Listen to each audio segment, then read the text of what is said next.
Hi guys. Hi guys. Hi ළමයි. මගෙන් හොඳම යාළුවා කවුද කියලා මට ඉගෙන ගන්න ලොකු සපෝට් එකක් දුන්නා. ඒ ළමයි මේ වගේ ප්‍රශ්න අහන්නේ. ඔයාගේ යාළුවෝ ඔයාගේ යාළුවෙක් විදියට තෝරගත්ත එක ගැන මොකද හිතෙන්නේ? ඒක හරි තියෙන අපේ රස්තියක්ගේ කොයි වගේ කෙනෙක් කියලාද ඔයාට හිතෙන්නේ?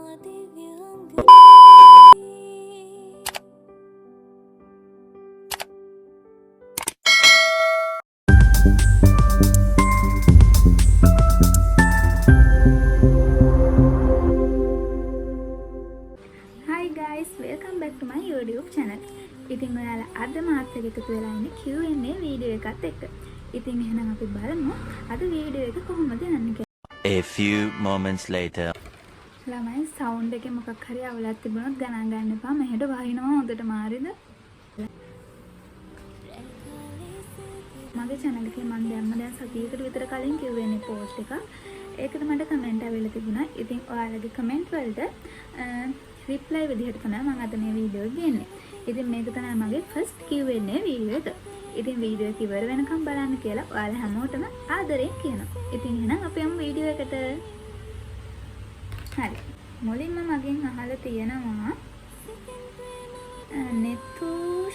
නෙතුෂී කියලා ගර්ල් කෙනෙක් මගෙන් අහලා තියෙනවා. මගේ නම මොකක්ද කියලා. මම මුලින්ම කියන්නම් මගේ නම ආදිත්‍ය සාවින්දි. මගේ ගෙවල් කොහෙද? මම හම්බන්තොට දිස්ත්‍රික් එකේ කටුවන. එයාට දැන් මම ඉන්නේ කොළඹ. ඊට පස්සේ මගේ ස්කූල් එක කොහෙද කියලා අහලා තියෙනවා. මම ප්‍රයිමරි ස්කූල් ගියේ කටුවන ප්‍රයිමරි ස්කූල් එකට. ඊට පස්සේ මම O level වලට ගියා වීරකැටි ශ්‍රී ලංකා සිංගප්පූරු ෆ්‍රෙන්ඩ්ෂිප් කොලෙජ් එකට. ගර්ල්ස් ස්කූල් එකක්. ඊට පස්සේ මම A level වලට ගියා මාතර ශාන්ත තෝමස් උසස් බාලිකා විද්‍යාලයට. ඊට පස්සේ මම A level කරාද කියලා අහලා තියෙනවා. ඔව් මම A level කරා. මම 2024 අවුරුද්දේ තමයි A level කරේ. පවුලේ කවුද ඉන්නේ කියලා අහලා තියෙනවා. පවුලේ ඉන්නේ තාත්තා, අම්මා, අක්කා, නංගි, මම. අපි 5 දෙනා තමයි පවුලේ ඉන්නේ. ඊළඟට අහනවා මගෙන් හොඳම යාළුවා කවුද කියලා. මට යාළුවෝ ටික දෙනා ඉන්නේ. ඉතින් ඒ යාළුවෝ ටික දෙනා අතරේ මාත් එක්ක ළඟින්ම ඉන්න හැමදේම ෂෙයා කරගන්න යාළුවෝ දෙන්නෙක් ඉන්නවා. එක්කෙනෙක් නවෝදා අනිත් එකන සචිනි. ඉතින් නවෝදා මගේ O level කාලේ යාළුවා. මගේ ප්‍රශ්නවලදී එයා මට ගොඩක් උදව් කරා. මම වැටුණ තැන්වලදී නැගිටින්න එයා මට ලොකු හයියක් වුණා. ඉතින් ඊළඟට A level කාලේ සචිනි. ඉතින් අපි දෙන්න එකම ක්ලාස් එකේ. එයා මගේ එහා පැත්තේ ඉන්නේ.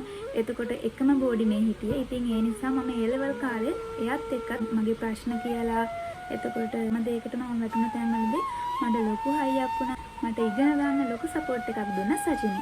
ඉතින් ඒ දෙන තමයි අදටත් ඉස්සරහටත් මගේ හොඳම යාළුවෝ දෙන්නා. ඉතින් මම හිතනවා ඒ දෙන දිගටම යාළුකම තියාගන්නේ කියලා. නවෝද මම හඳුනන්නේ එක වසරේ ඉඳන්. ඒ වුණාට අපි දෙන්න එක වසරේ ඉඳන් අඳුරගත්තට ෆිට උනේ ලොකුවටම O level කාලේ. හරි. ඊළඟට අහනවා බෝයිෆ්‍රෙන්ඩ් කෙනෙක් ඉන්නවද කියලා අහනවා. ඒ ළමයි මේ වගේ ප්‍රශ්න අහන්නේ. බෝයිෆ්‍රෙන්ඩ් කෙනෙක් ඉන්නවද? මං ඒ ගැන අනිවාර්යෙන් ඊළඟ Q&A වීඩියෝ එකෙන් ඔයාලට කියන්නම්. හරිද? ජීවිතේ අමතක වෙන්නේ නැති සිදුවීමක් තියේද? ඔව් තියෙනවා. එහෙම සිදුවීම් ගොඩක් තියෙනවා. මගේ ජීවිතේ වෙන හැම සිදුවීමක්ම මට කවදාවත් අමතක වෙන්නේ නැහැ. ඒ තරම් ලස්සන ජීවිතයක් මට තියෙන්න ලබයි. Oh my god! මෙහෙමයි. අමතක වෙන්නේ නැති සිදුවීම් ගැන කියද්දි මම පොඩි කාලේ වෙච්ච දෙයක් ගැන කියන්නම්. ඒක මට තාමත් මතකයි. නිකන් අද ඊයේ වුණ දෙයක් වගේ මට ඒක මතකයි. මම ඒ ගැන කියන්නම්. මෙහෙමයි. පොඩි කාලේ මට ඒ කියන්නේ අපේ ආච්චි නර්ස් කෙනෙක්. ඒ නිසා අපේ ආච්චිලගේ ගෙදර තිබ්බා හොස්පිටල් එකේ ওই දේවල් හැමදේම වගේ තිබ්බා. ඉතින් ආච්චි හොස්පිටල් එකේ ඩියුටි යද්දී ගෙදර හිටිය මම මාව ගෙදර තියලා මම නිදි කරවලද කොහෙද අම්මලා ගිහින් තිබුණා මේ අක්කව ක්ලාස් එකේ ඉඳගෙන. ඉතින් ඒ වෙලාව මම නිදි අතරේ මම නැගිටලා ඇඟ ගාව තිබුණ සේලයින් බෝතලේ සේලයින් කට්ට අරගෙන කකුලේ ගහගෙන. කකුලේ ගහගෙන හරිද? ලේ එකයි ළමයි මට ඒ කිසිම ගාණක් නෑ. මම සද්දයක් නැතුව අම්මලෙනකම් කට වහගෙන ෂේප් එකේ ඉඳලා. ඊට පස්සේ අම්මලාවට පස්සේ කොහොම හරි ගේ අතු ගාද්දි තමයි දැනගෙන තියෙන්නේ ඇඳ යට තිබිලා ඇඳ යට අතු ගාත් තමයි ලේ බේරෙනු දැකලා තියෙන්නේ. එතකම් මම වචනයක් අම්මලාත් එක්ක කියලා නැහැ. එතකොට මම අඬලත් නැහැ. මම දරාගෙන ආඩුවේ ඉඳලා හරිද ලේ එකයි ඇඳෙනොත් එකයි බිමත් එකයි. ඒක තමයි මට අමතක වෙන්නේ නැද සිදුවිය. ඉතින් ඔයාලා හිතන්නකෝ ඒ වගේ දෙයක් කොහොමද අමතක වෙන්නේ නැහැ. ඉතින් හිතන්න මගේ දරා ගැනීමේ ශක්තිය කොච්චරද කියලා ඒකෙම තේරෙනවනේ මට දේවල් ගොඩක් දරා ගන්න පුළුවන්. ඊළඟට මගෙන් අහනවා වැඩිපුරම කැමති මොනවා කරනවද? වැඩිපුරම කැමති මොනවා කරනවද කියලා අහලා තියෙනවා.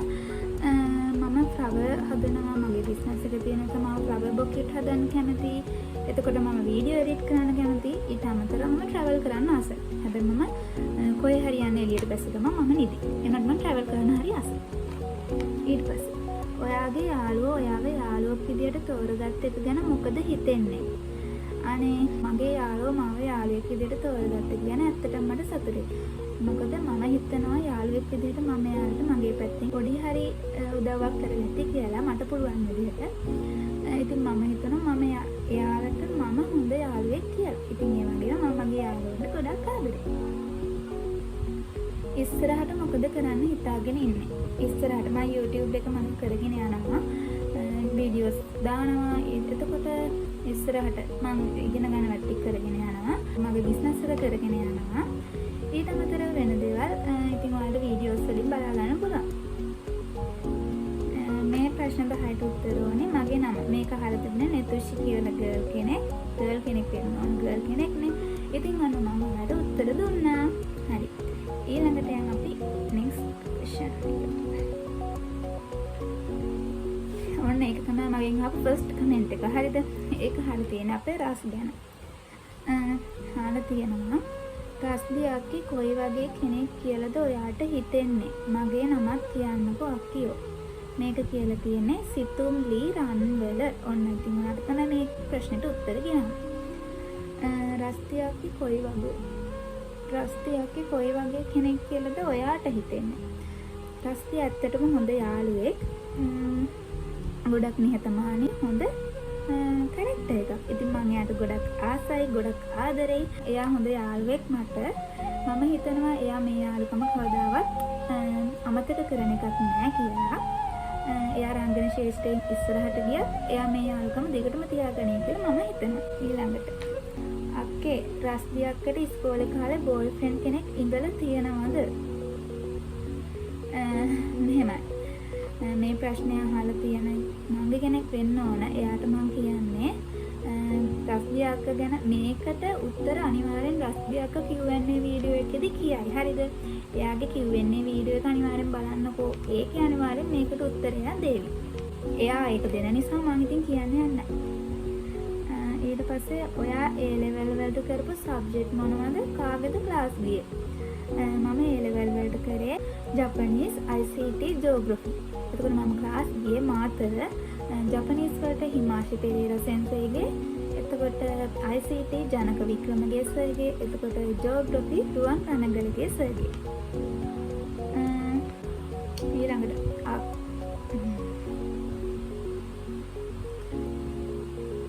මේ ප්‍රශ්න අහන්නලමයි මේ මගේ නෑදෑයෙක්ම තමයි.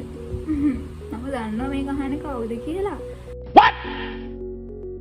එයා මාව අසරණ කරන්න තමයි මගෙන් මේ ප්‍රශ්නේ අහන්නේ. ගෙදරට කියන නම මොකද්ද කියලා අහනවා ළමයි. Nice. ඒක ඕනේ ළමයි. මට ගෙදරට කියන නම මොකක් කියලාද හිතන්නේ? මට ගෙදරට කියන නම ඔයාලා හිතන්න මට කොහොම ගෙදරට කියනවා කියලා. පහින් කමෙන්ට් කරන් යන්නකෝ බලන්න. No! God, please, no! No! අක්කගේ O level result මට O level වලට තියෙන්නේ A5යි B4යි. B4 තියෙන්නේ සිංහලයි, බුද්ධ ආගමයි, ඉතිහාසෙයි, දෙමළයි. අනිත් ඔක්කොම A. ඊට පස්සේ A level result මට තියෙන්නේ C3යි fresh eye එක 24 කලේ. C3 තමයි result. දැන් අක්කා කරන ජොබ් එක. දැනට මම මුකුත් කරන්නේ නැහැ. ෆ්ලවර් බොකෙට් මගේ බිස්නස් එක කරගෙන යනවා. සවි ෆ්ලෝරා. ඉතින් ඒක තමයි මම දැනට කරගෙන යන්නේ. මම ජොබ් එකක් කරන්නේ නැහැ. අක්කගේ වයස. පහ වුණා ජනවාරි 23ට මට 19ක්. ඊළඟට මගෙන් අහනවා ඔයාගේ බර්ත්ඩේ එක කවද්ද? රස් අක්කිගේ බර්ත්ඩේ එක කවද්ද කියලා. ළමයි මගේ බර්ත්ඩේ එක 2006 ජනවාරි 23. එතකොට රස් අක්කගේ බර්ත්ඩේ එක 2005 නොවැම්බර් 1. රස්ති අක්කිව කොහොමද හම්බ වුණේ? ඔයා ඇක්ටර් කෙනෙක්ද? රස්දි අක්කව කොහොමද හම්බ වුණේ කියලා කියනොත් නම් රස්දි කියන්නේ මගේ ක්ලාස්මේට්. ඒ ලෙවල් කාලේදී නම් මට යාව සෙට් උනේ. අපි එකම ස්කූල් එකේ ගියේ. එයාව මට මුලින්ම හම්බ වුණේ ස්පෝර්ට් මීට් කාලේ. ස්පෝර්ට් මීට් කාලේ ළමයි එකට එකතු වෙලා ඉන්නවනේ. එහෙම ඉද්දි අපි ක්ලාස් දැන් අනිත් ළමයි ග්‍රවුන්ඩ් වල ඉද්දි අපි ක්ලාස් එකේ හිටියේ. අපි ක්ලාස් රූම් එකට වෙලා ඉතින් සින්දු කිය එකට එකතු වෙලා කතාවක් දාගෙන ඉන්නවා. සින්දු කිව්වා, කතා කරා, ඕපු දුප්පු කියෙව්වා. සමහම තමයි අපි සෙට් උනේ. එයා මම එකම ජපනීස් ක්ලාස් ගියේ. ඉතින් මම තමයි අපි සෙට් උනේ. ඔයා ඇත්ත කෙනෙක්ද කියලා අහනවා. අයියෝ නෑ මම ඇත්ත කෙනෙක් නෙමෙයි. රස්දි ඇත්ත කෙනෙක් නෙමෙයි. මම ඇත්ත කෙනෙක් නෙමෙයි. මම බ්ලොගර් කෙනෙක්. සිම්පල් බ්ලොගර් කෙනෙක්. ඊට පස්සේ අක්කි ඒ ලෙවල් කලේ මොන ස්ට්‍රීම් එකෙන්ද? අනාගත බලාපොරොත්තුව මොකක්ද අක්කිගේ? මම ඒ ලෙවල් කලේ මොන ස්ට්‍රීම් එකෙන්ද කියලා අහනවා. මම ඒ ලෙවල් කලේ ආර්ට් ස්ට්‍රීම් එක. ඒකෙන් තමයි මම ජපනීස් ICT ජෝග්‍රෆි සබ්ජෙක්ට් තුන තෝරගත්තේ.